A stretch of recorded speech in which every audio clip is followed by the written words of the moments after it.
na bino nyonso balandi ya masolo ya ekolo Congo démocratique lelo tokutani na bino na kati ya émission na bino oyo bolandaka mikolo nyonso na SV télévision elongwe na plateau et déplacé ti na bibwa toza wana bongo côté ya République démocratique du Congo kuna mokolo malelo nde toyi kokutana na mama na likambo oyo bayi fraternité de Bakontombolo unis et alliés bangonde bazo suscité likambo oyo mama na likambo oyo toyebi ke na kati ya émission oyo bato bakolanda bakozana ba point d'interrogation mais bango mpe bakozwa biyano par rapport ya makambo oyo kobima na kati ya émission na mesa na ngai nazoyamba numéro 1 ya Fra Bantu fraternité de Bakontombolo unis et alliés ye kombo na ye ezali bongo Godefroy Lukusa Wabishima Abraham.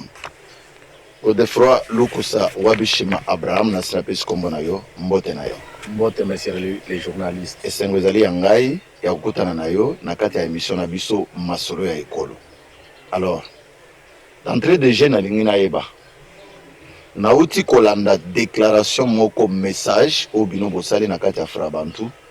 O ezali ko accuser Bruno Miteyo. O azali beaucoup plus azali ko jouer rôle ya chef ya maison civile ya chef de l'État Félix Antoine Tshisekedi azali ko funda ye na makambo ebele bon ya moto ko takuna yebisa biso nanu santé ya Fra Bantu ezali ndenge non Fra Bantu ezali en très bonne santé parce que ces derniers temps personnellement j'ai vraiment circulé sur toute l'étendue de la République. Oui, on a vu les images. On a implanté notre association, ce qui est vraiment spécial, pour revenir tous les fils de la République démocratique du Congo, pour bachaper le boko na bango pour te simba ba action nyonso ya mokonzi na mboka.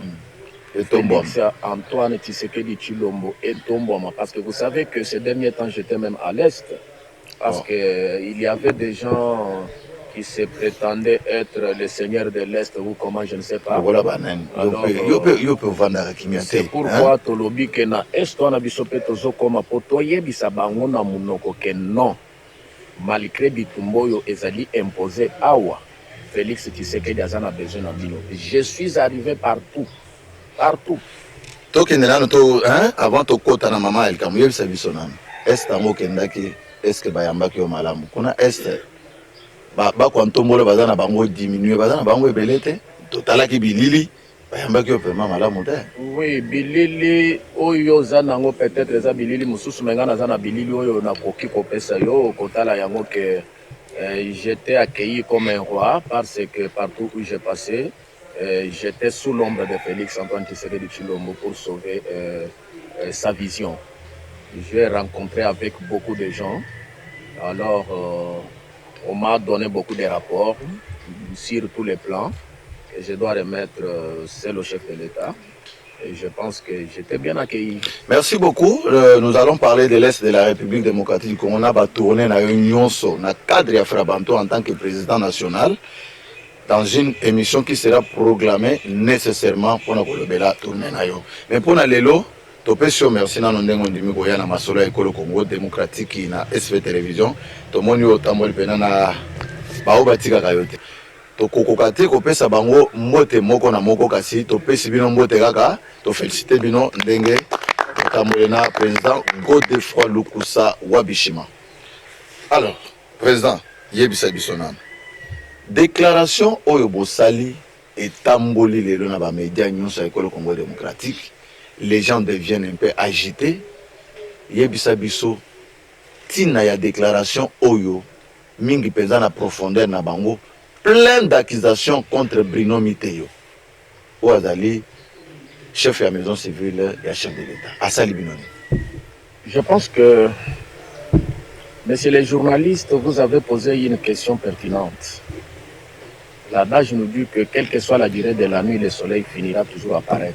Oh. Mobutu a yebisa biso ke bomba mabe. To bombi après 5 ans depuis la mort de Monseigneur Gérard Moulumba Kalemba, de res mémoire, mwana ya mwamba ntombolo abombi mabe nyonso oyo azali kosibir souffrance nyonso oyo bazali kosibir babombi ekomi eleki ndelo. Je te dis que eleki ndelo. Eleki ndelo ndenge nini? Eleki ndelo. Beno Miteo azosala musala na maison civile ya chef de l'État.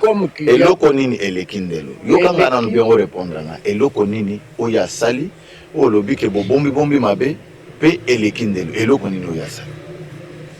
Il faut informer que depuis l'Iwaya Monseigneur Gérard Moulumba, combien de cadavres que moi j'ai enterrés à la place que Maison Civile a enterré. Je vous cite les noms. Je peux vous citer beaucoup de gens. Mais il faut que mon habilité. Alors, Nakota Lisayo, Naba cimetière Ezali. La fraternité de Bakontombolo, la fraternité de Mwambantombolo, Moukontombolo n'est pas prise en charge au sein de la Maison Civile. Si ce n'est pas parent, au Bengaye, au Pesabango Sosomoko, pour 5 personnes. Mais pourtant, le président de la République est en train de verser l'argent de sa liste civile pourvu que ma famille Nyonso Yezali Nakatia, Maison Civile, Bandako vivre à Malam. Je sais de quoi je parle. Mais si quoi ce qui est je sais de quoi je parle. Mon kaza informé pour na koyeba ke mbongo ya zobimisa bazo utiliser ngo illégalement ou bien ezo koma na maboko ya bato oyo azopesela mbongo wana te. Mokonzi mboka azala informé te ezali problème ya kazolo du Lumbuluila, nous devons dénoncer comme tout peuple congolais, nous devons dénoncer les mal. Mais comment vous voulez qu'on appelle les mal que c'est les bons? Les mal c'est les mal, on appelle les mal, les ténèbres c'est les ténèbres. Vous êtes sûr que les lots au vent dans la télévision botolo be makamboya sosomita nani biloko kolia. Ce qui à partir ya kolia tozo monati bon ce que tu développer province na biso nani to développer territoire na biso nani ba projet non so yezoya na maison civile o bazo solliciter la maison civile pour la ba projet wana ko kenera na kabeka mwana est-ce que ko kenera mu pompa ezo kenera quelque part. Mais 145 territoires, ils ont dit que Kassa ils ont tongama ba université, un chef de l'État et moko kenda ko inaugurer bilangue ezali. Comment est-ce que yo zolo ba ke makambo na ba projet na zo Nazana kati ya gouvernement, il faut poser cette question-là à ceux-là qui sont dans le gouvernement. Moi, je ne suis pas dans le gouvernement. Moi, je parle du privé du chef de l'État parce que je suis dans le privé du chef de l'État. Alors là, je vous dire que je suis dans le privé du chef de l'État. Ce qui est dans le privé du chef de l'État, les ministères qui est censé gérer le privé du chef de l'État, c'est la maison civile. Voilà. C'est là où moi je suis. Il ne faut pas me demander les programmes du gouvernement. Là, je dois entrer en conflit avec Maman Soumina que je respecte beaucoup. Bozo accusé Miteo, ok? Azali kosala makambo oyo azal mingi peza eloko aliboso ba menace contre les Bakontombo. Menace nini oyo Miteo asali contre les Bakontombo? Mais la première menace ya liboso akotangelanga bana nyonso yo monseigneur atikaki na kati ya maison civile o bazo sala lelo banani parce que ngana zana liste na bango azana nyonso balongwa so lingi na pesa liste na mususu bukuto bakufi nazana besoin mususu bakufi pour quelle raison? Parce que balongoli bango musala bakufi pe pona pasi mususu bakufi bano ya longolaki akutaki nyonso alongolaki mususu bazo bela ba maladie. Mais à Longoli parce que la plupart bazalaki wana bakotaki na grâce ya Monseigneur Moulumba mais sans diplôme ni titre. Il a raison ya ko évacuer bango pour ko tia batu quand même au mitu ezosala. Est-ce que ça lui mabe? C'est ce que je vous dis que il y a à boire et à manger là-dessus. Vous savez que M. Miteu Nyenga a fait une sortie médiatique spectaculaire pour diminuer la valeur de Bakontombolo, en commençant pour dire que Bakontombolo, il a des illettrés. Est-ce qu'il a tort? Doucement. J'ai trouvé 300 personnes qui étaient engagées. Mais il est incapable de fournir cette liste de 300 personnes-là. Il est incapable de fournir. Il a dit que j'ai trouvé 30 chauffeurs pour 2 seuls véhicules. Est-ce qu'il peut nous montrer les noms de ces chauffeurs-là? Parce que moi, à l'époque de Monseigneur, j'étais au sein de la maison civile. Aucune personne ne peut pas me contester. Mais pourquoi bino bozo bondisa moto oyo alingi quand même nzinga ya mokonzi ya ekolo Congo démocratique makambo ebonga ba bisaleli ya kala ya que non tribalisme o boye il faut kaka bato ya kabeka mwanga bato ba kwantombole bazala pembeni ya chef de l'état pourquoi bozo bondisa moto ya bongo et donc atelemi bino na gorge pona ni mais pourquoi il y a kokende na parlement ah est-ce qu'ils ont obligé quand il faut qu'il n'a pas pour quelle raison il y a aza ko insister à la maison civile alors est-ce que Isaka obligé à question parlement pourquoi yo oza lelo parlementaire un parlementaire musala na ye ezani excusez-moi monsieur le journaliste nga nazo poser question te mais parlementaire musala na ye ezani c'est pour ko sala na moment où tozali à défendre le parlement total de quoi il est capable mais c'est un choix du chef de l'état pourquoi bozo lingaka kende parlement papa c'est un choix du chef de l'État pour gérer qui? Au sein de la maison civile, il va gérer qui? Les Bakontombolo, non? Vous qui êtes de la maison civile. Bisson doit reconnaître Bisson na Bakontombolo. Te ayebike, alobike, Monseigneur Azwaki Bakontombolo a tient la maison civile. Donc il faut que Bangoba Bima. D'ailleurs, Azoro Bake Basabena Moukalenga Naibi Bangote. Ce sont des injures très graves. Hein? Vous fondez dans ma camboussali et au Borobé dans la minorité français des propos discourtois. Quels sont les propos que Mitterrand?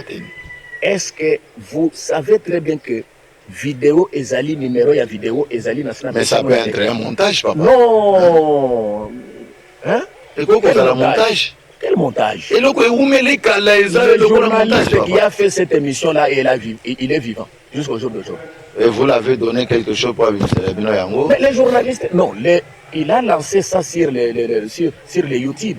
Il est débat contre Mbolo, voilà pourquoi lorsque le Kolazana Simanabino, non, ce sont des journalistes qui sont en train de faire leur travail en mon édiforme. À propos du discourtois, on a tenir contre Bakwantombolo, Bolobi, Azo humilié Bakwantombolo, famille Bakwantombolo, Azo dénigré Yango. Propos Nini. Monsieur le journaliste, je ne suis pas à l'aise. L'air Nathalie vidéo ya Miteo naza à l'aise.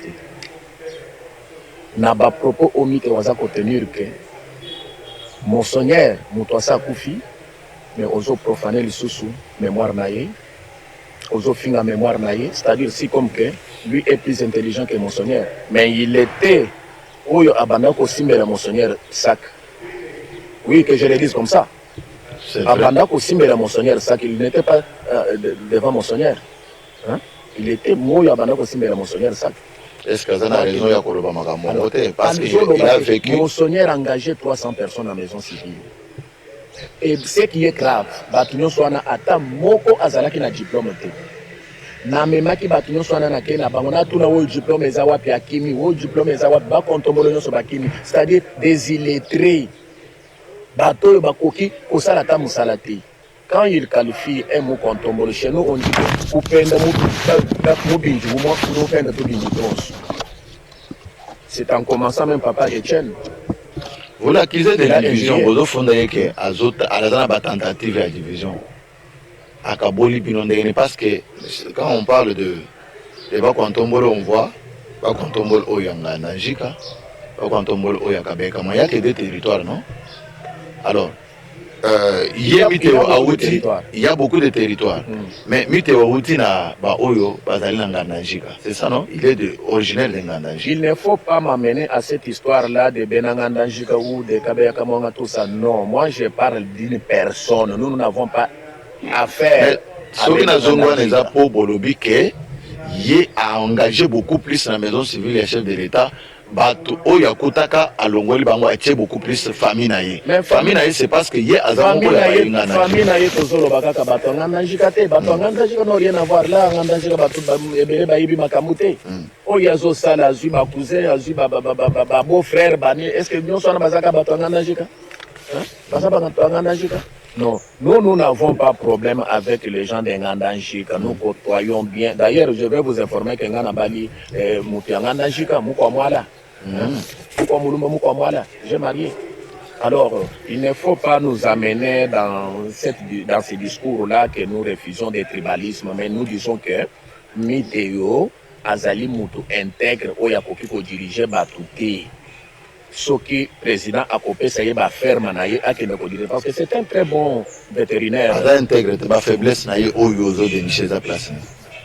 nazoloba tout d'abord ba faiblesse oyaye ayebi ko gérer te. Au sein de la maison civile, il y a 4 familles. Je dois vous citer. Il y a la famille du chef de l'État de Bakontombolo. Il y a la famille maternelle du chef de l'État. Il y a la famille politique du chef de l'État. Il y a la belle famille du chef de l'État. Parmi tous ces 4 familles qui sont au sein de la maison, qui sont gérées par la maison civile, quelle famille qui est dans la misère?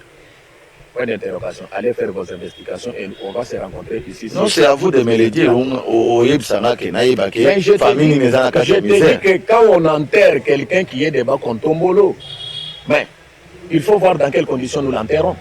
Est-ce que vous avez une guerre il y a Kala déjà, tant que vous avez dans la maison civile, à l'époque, il y a Monseigneur Moulumba, vous avez bien Nyonso, Naba Iteo.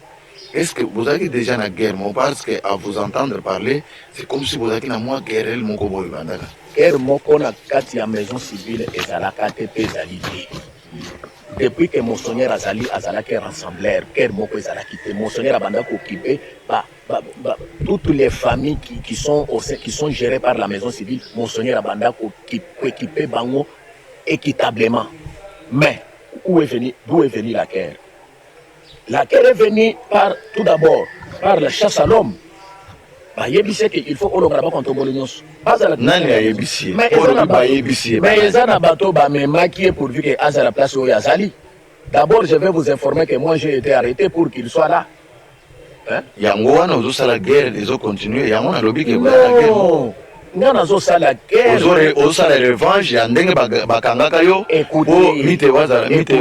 Écoutez, je dois vous dire une chose. Chez nous à Mupomba, est-ce qu'il a déjà arrivé chez nous pour rassembler même les gens chez nous? S'il y a des difficultés chez nous, il n'y a pas de difficultés. Il y a la maison civile, chef de l'État, tu vas la réunion. Tu vas la réunion, mon côté, je vous l'ai dit, parce que la réunion est bénie. La réunion est bénie, Monseigneur Moulumba. Na Monseigneur Moulumba ezalaki na Africana sur Wileri. Mais atangela yo esika moko ye a rassemblaki abengaki ba kontombolo ke boya na ye bananu souffrance na bino ezali ndenge nini. Tozo kunda bibembe na ba cercle ya babwa de coffrage. Ça vous fait mal? Ça me fait mal, ça doit me faire mal. Je vous dis que les chefs coutumiers, moi na ye akufi na Mupomba. Est-ce que assister? Mais il chef coutumier à Salamou Likambote. Pourquoi Kakayonde au Salamou Likambote? Mais ce qui chef coutumier à Salamou Likambote, ce qui va contombolo Moussou à Salamou Likambote, naza na tête, naza na moutou, il y a organisation, il y a pas contombolo, c'est pour faire quoi? Oui, nazaliwa na moutou, il y a fraternité de bas contombolo, les apôtres pour Salamine. C'est pour la colober là-bas contombolo. Affaire ordre de mission, d'ailleurs, c'est une histoire que moi je ne connais pas parce que je ne tiens pas à cœur que ça va produire quelque chose. Ordre de mission, à sali ordre de mission, n'a que Azui, moi, coupe à bateau, Pessi Bango, Bambongo, Bamikate, tout ça. Bokene na Katanga, Bokene na Loalaba, Bokene na Mboujima. Pourquoi choisir toujours les zones minières? Bokene, Boluka moyen que Bosangisaba, Kontomolo, Bazakuna, l'air Bakomikuna. Il s'agit de quel bakonton entre qui et qui na Katanga, entre qui et qui en Mboujimai, entre qui et qui à Kanang. Je ne sais pas. Est-ce que vous pensez que na magamuyon sozoloba o surtout lelo chef de la maison civile mais c'est Bruno Miteo à cause d'angate qu'on reprocher de la haine ou bien il y a quelque chose à m'avoir contre lui? Haine ya kowela ni na kowela n mo n wana ozoloba c'est trop fort. N ya iloko ni nga nozo revendiquer droit ya libota nanga oyo ezali na musala te na kati ya bakontombolo. Toza na chef de quartier te, toza na député te, toza na bourgmestre te, toza ta na cadre moko na société te. Mais qui devait recommander même les gens pour qu'ils puissent trouver le travail? Qui devait recommander les gens? Même l'entourage du chef, moi je les condamne parce qu'il y a des gens, oh le chef Ozo Pesa Mbongo, Bokene Kobongisa Banzela Nakamanga, image Zali, image ezali écoutez école d'abord o bapesaki batonga école jusqu'au jour d'aujourd'hui fondation eza nano na délimité epa na biso toza na wenzi te wenzeza te famille ya chef de l'état wenzeza te toza na wenzi te mais nini ezoempêche na moment oyo azotonga te yo na baambition oyo oza nango ozopense kosala nini?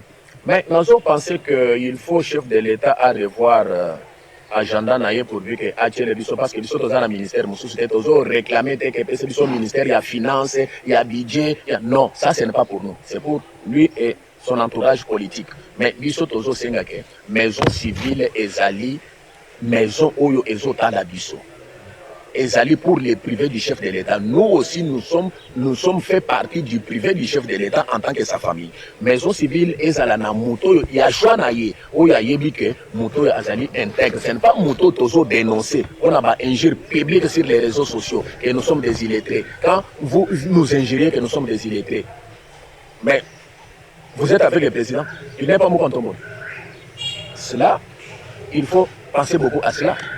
Quand il nous injurie, il n'injurie pas. Quand il dit que papa Monseigneur Gérard Moulumba, Aïba qui peut gérer maison civile, Yeba Yeko Zoye pour Bamonaki qui est azo gérer et l'okoni nazo gérer. Et l'okoni nazo gérer. Les Rabandaki, Nazo Landaye na vidéo wana Azoro Baki. Azalaki kuna na Kivu ndia bandaki kotala ferme tout ça biloko ya basango tout ça na na Kivu papa Gérard Moulou miteyo les azalaki na Kivu est-ce que akenda ko sala banzela ngana jika akenda ko tonga ba hotel akenda ko sala ba forage d'eau est-ce que nganda jika zo tonga ba mite nazo yebiso ke ba projet nyonso yezo ya na maison civile ezaka na ngana ba projet o nyonso yezo ya na maison civile ke bo soutenir biso na ba projet tel ya zo tina ngo e pa na bango. Qu'est-ce qui est construit en ngana jika lelo oyo ko je ne sais pas les vidéos mais oyebite ozo akize ke ba projet zo kina na yebite nazo yebisa yo ke nazo mona vidéo oyo azo sala ke voilà ce que Miteo a fait en ngana jika c'est ça mais il faut okita na ngana jika osala ba enquête si réellement est-ce que asali ou bien asalite osali yango te mais ozo continuer ko akize je ne parviens pas à vous comprendre parce que j'ai l'impression que vous avez un parti pris. Comment expliquer que quel parti pris? Comment expliquer que vidéo ezawana nazo persona numéro ya vidéo parce que akoki ko effacer yango te na sina juba numéro na ngonyos. Est-ce que otindela en chef de l'État? Comment expliquer aux autres ngana tindela chef de l'État et vidéo ezali partout ngana zo dénoncer ba faits qui sont palpables. Lelo bozo akize yelisusu ke azana ba propos séparatifs. Propos ni omite na vidéo na lobi ya kokabola biso parce qu'alinga kabola biso na chef de l'État on a koloba ke bantu ba bena mukalenga bajika ba iba mérité na choki kala habu mu famille wa mfumuto bena mukalenga badi ba jambani tukudite tupe bantu abu bantu ba kwambula na shaka jifwa kwa kanzolu kuba vesha ka mukolo ani ka luza dikanzolu kuba vesha bo bukuja badi ba lo kwambani bikala batupesha nunkwewe bantu ba bena mukalenga badi bikala ba kontombola Mite ubi, il a pas contourné le sang qui est dans les veines de Félix Antoine Tshisekedi, c'est le sang qui est dans mon corps, de Mwamba Ntombolo. Nous sommes les descendants de Mwamba Ntombolo. Nous sommes les Zouboua Bilumbo. S'il cherche des problèmes, il va nous trouver dans ces chemins. Vous avez bien parlé, président, ou du moins Koulabimpa, Olobi Malamu. Alors, Yebisabiso. Nous, ces Olébanankati, la maison civile et chef de l'État. Par reproche nous sommes au na Bruno Miteo. Décision finale wa fraternité de Bakwam Tombolo eza ko désapprouvé yé. Le lenge nini beaucoup ko kendina ko koma ya keno bo désapprouvé. Le lenge to komi pona ko désapprouvé existence ou bien pouvoir na la maison civile ezali dû à une autre chose. Non, sa mauvaise gestion. Sa gestion vraiment qui n'est pas tout à fait normale. Et surtout, je m'attelle pour notre famille. Notre famille ne bénéficie absolument rien. Si ce n'est pas le poulet qu'il peut donner à la fin de chaque mois. Un poulet, chaque année, s'il vous plaît, chaque année, un poulet pour 5 personnes. Écoutez, 1 litre d'huile végétale pour 10 personnes. Si vous voulez que j'appelle même les membres de la famille ici par téléphone, nous voulons après cette émission au Bengala Bisso, membre de la famille, Bakwantombolo, Ayape, Oyo, Azo bénéficier de 5 litres d'huile. Tout ça dans émission. Ah oui, mais vous le verrez. Demandez même 10 personnes, je peux venir avec 10 personnes. Au Beleli Bango, le but est de se désolider. Oui. Vous avez que appel na yo pour atteindre na bato oyo. Vous avez qu'ils que azo corrompre bango na. Appel nanga et s'atteindre toutes les couches parce que à coup de résistance partout. Appel nanga ils ont atteindre toutes les couches de la communauté de Bakontombolo parce que jamais Tokokiko vivre. Celui qui ne veut pas se libérer doit rester l'esclave. Nous devons se libérer. Nous sommes du sang des veines de Mwambantombolo, les descendants de Mwambantombolo. Nous sommes de la famille historique de Tchen Tshisekedi Wamulumba qui a lutté avec des dictateurs dans ce pays. Et nous sommes des Kabeyaka Zouboua Bilumbu et nous n'allons pas laisser. Mite va nous trouver dans tous ces chemins. D'ailleurs, à partir d'aujourd'hui, il va commencer à nous rêver. Na quatre familles Nabino, vous avez au-dessus, les pères de la famille. Qui ont un mot à dire dans la décision au Bogozo. Appelle Nino Koko, Kotina et Panabango, par rapport à tout ce que vous avez dénoncé. D'abord, monsieur le journaliste, à mon âge, j'ai 65 ans. Vous allez me classer dans quelle catégorie quand vous me parlez? Mes pères. Mes pères sont déjà morts. Voilà pourquoi mes pères sont déjà morts.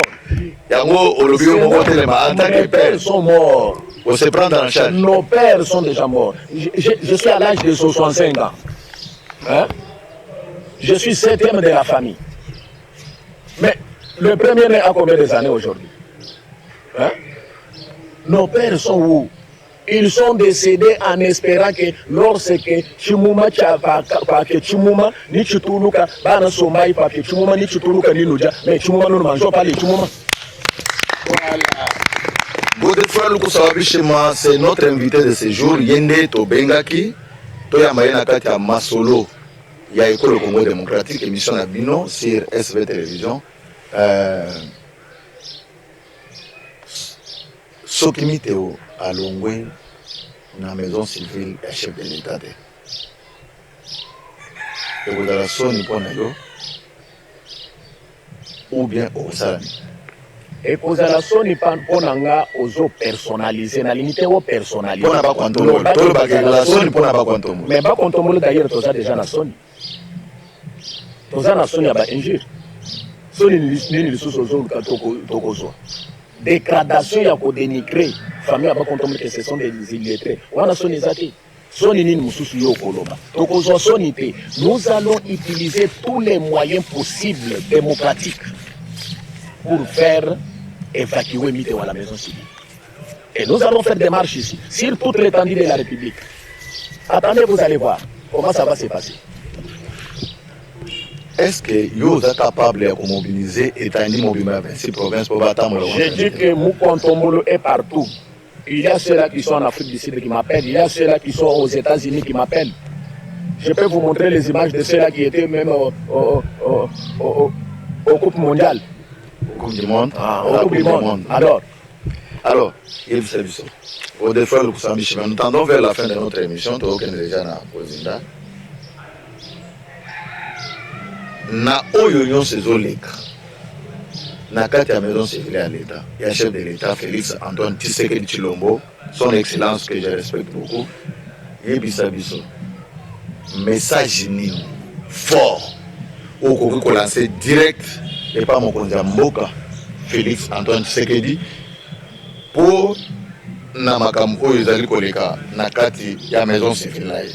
Nazo senga son excellence Mwena Mwamba, Félix Antoine Tshisekedi Tshilombo, mwana wa Mukale Lanzubo wa Bilumbu, wani avuluka lutatu luvuyimwikala ukenga upartager ni ababons diba divugo baba finga cho kwa mukompa ni papa Etienne Tshisekedi wa Mulumba avuluka kumaya mpokolo kuvulimwikala wowa avuluka jikenga ya lufulwa kazaji mwimbi wa chondo wa bere uruji mwenye kushipenya mukwatambushi munyanga kene musoto wonzu wa kwa avuluka luta twalo atangila jikenga jiriba kontomolo makenga jijibubikala bamba bimpa bwani luta tulwa bukalwena lufuma kujiye ya to twabwiki kabene bikumbana to tuli tu denoncer lelo ni umbusha muntu kuji ku maison civile wenda bwalu kuji nchabwa kwikala uservire bakontomolo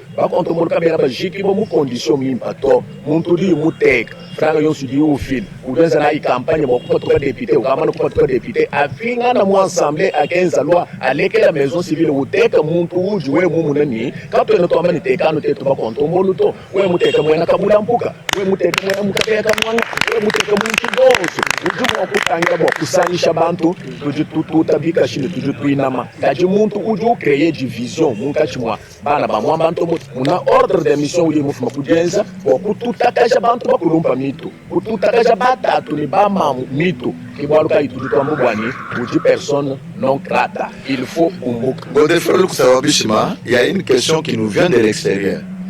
Totonayo soki lelo mite walandi émission oyo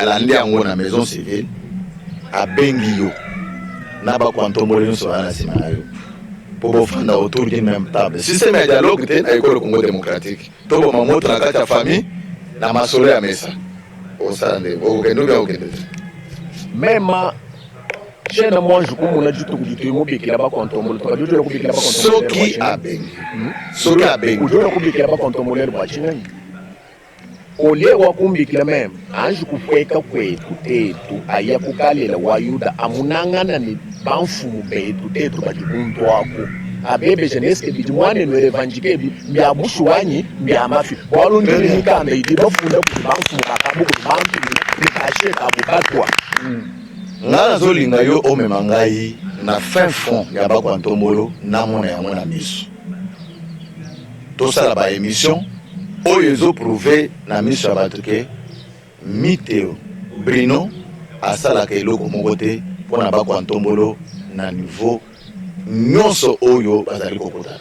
Alors olobi ke akobenga yo mpo na nini kaka lelo mpo na nini sikoyo soki moto mosusu ya libanda médiation oyo babengaka alobi ke non Godefroid Lukusa miteo en tant que bakwantombolo loi ou bien boya kufanda autour d'une même table bosolola po tozongisa kimia na kati ya libota ya bakwantombolo okokende ou bien okokende te shitumwa jukumuna muntu uji mubafunda musomba ku chibasa cha utubaji muntu awulumbulisha chilombuto we uji bafunda uji sur les bancs des accusés ye uji kabili kutubekeni lema ulu bafunda lwayi wani tumuna mushindu tuli mwakulumbulule to kabena nankuto muntu uji ibweye mwakuplede kuji kujamu notre grand chef kudimia kwa mugomba uya yukumumuna kumambila nito bana beba muna mujibu bamfunda tulumbulishako tulumbulila kuji muntu uji mwakuya yinanku nyeya walukatwena baso kusircharge president de la république to ujini mijimu ya bunyi jimu ikala wenza muchikombechi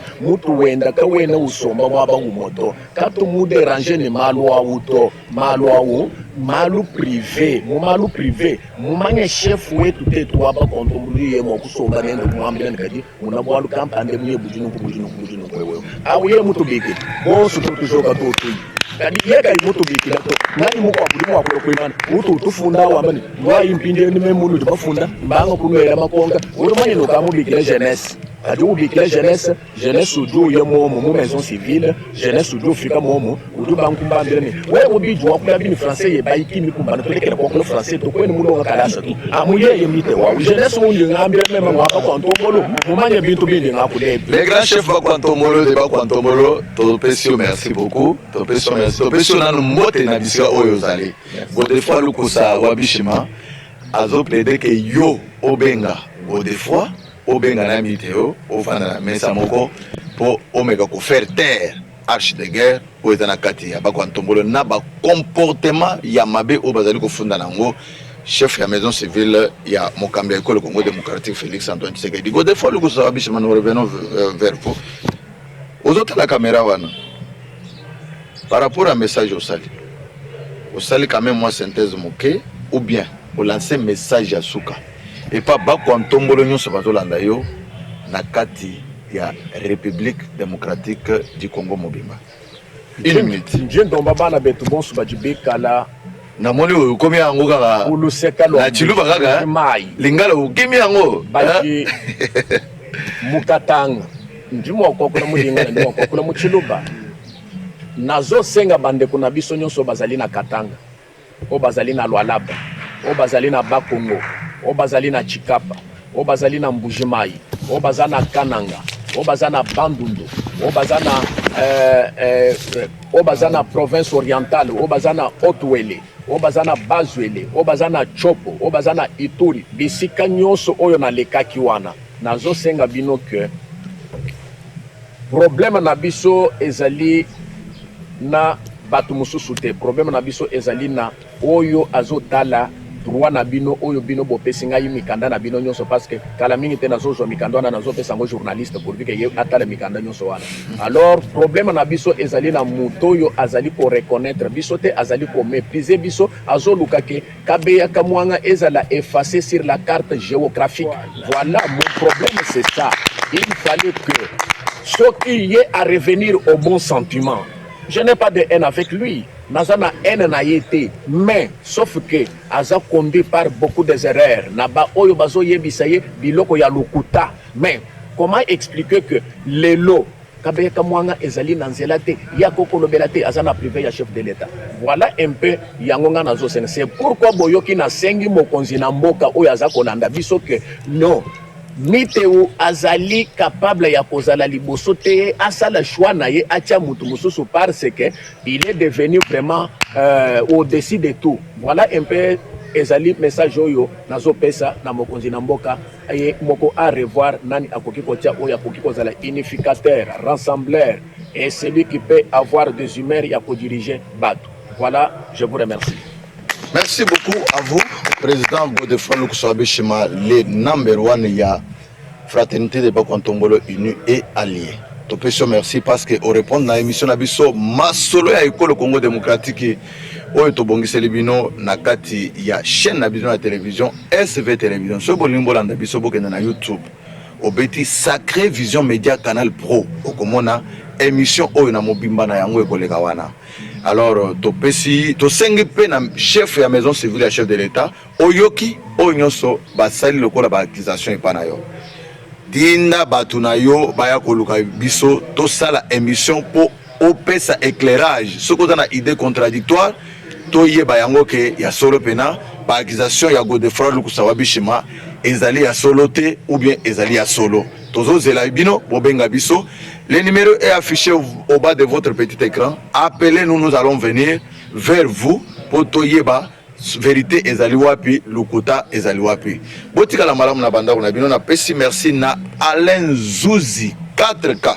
Yende muto simbaki na sima ya kamera pona kopesa bino bilili ya malonga oyo bosi komona poko lelo. Na pesi merci na bayenyon so ba accompagnaki Godefroid Lukusa Wabishima Abraham le révérend ye azali numéro 1 ya Fraternité de Bakontombolo Unis et Alliés. Merci beaucoup na mokonzi ya école Congo démocratique Félix Antoine Tshisekedi pona kopesa biso nyonso accès ya kolobela makambo etali pe maison civile ya chef de l'État.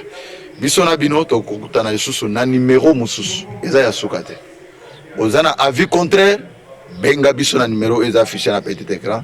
Boya koleka na émission pour pesa idée contradictoire na yo par rapport à yo nyonso. To tiki bino na banda na bino na présentation ezala ki Roger Prosper Ilunga Wantambwa. Je vous aime beaucoup. Potika la malamu biso na bino. À la prochaine occasion.